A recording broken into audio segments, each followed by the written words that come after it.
মুখ্যমন্ত্রীর কনভয় উদ্দেশ্য করে গোলাঘাটে যা ঘটে গেল দেখে আমরা স্তম্ভিত।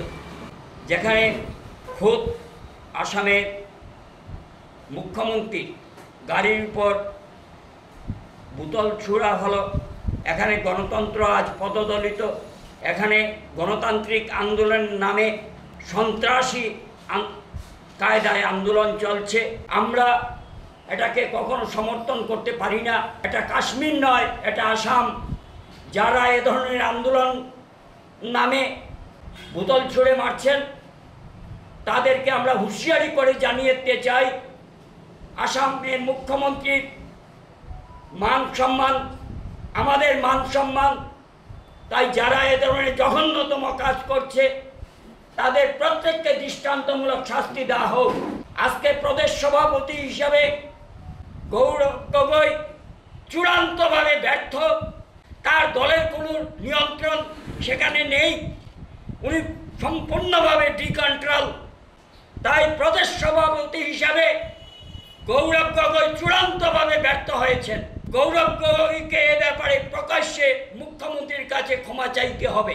আর যদি উনি ক্ষমা না চান তাহলে তাকে বরাকে ঢুকতে আমরা প্রতিরোধ গড়ে তুলব যে এ ধরনের নোংরা রাজনীতি আকশা বরদাস্ত করবে না। আন্দোলন নামে এ ধরনের আস্ফালন আমরা সেটা মেনে নিতে পারি না। যারা আজকে বোতল ছুঁড়ে মারছে কালকে পাথর ছুঁড়ে মারবে। এটা কাশ্মীর নয়, এটা আসাম। এবং যারা এ ধরনের কাজে লিপ্ত এদেরকে দৃষ্টান্তমূলক শাস্তি দেওয়া হোক, ভবিষ্যতে যাতে এ ধরনের কেউ কাজ করতে না পারে। আসামের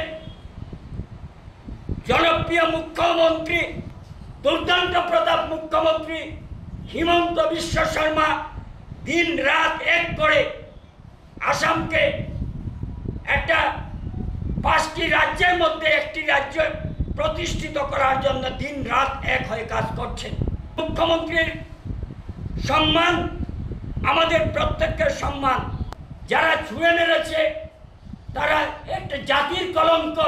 তাই দৃষ্টান্তমূলক শাস্তি যদি এদেরকে দেওয়া না হয় তাহলে ভবিষ্যতে এ ধরনের কাজ আরো বেড়ে যাবে।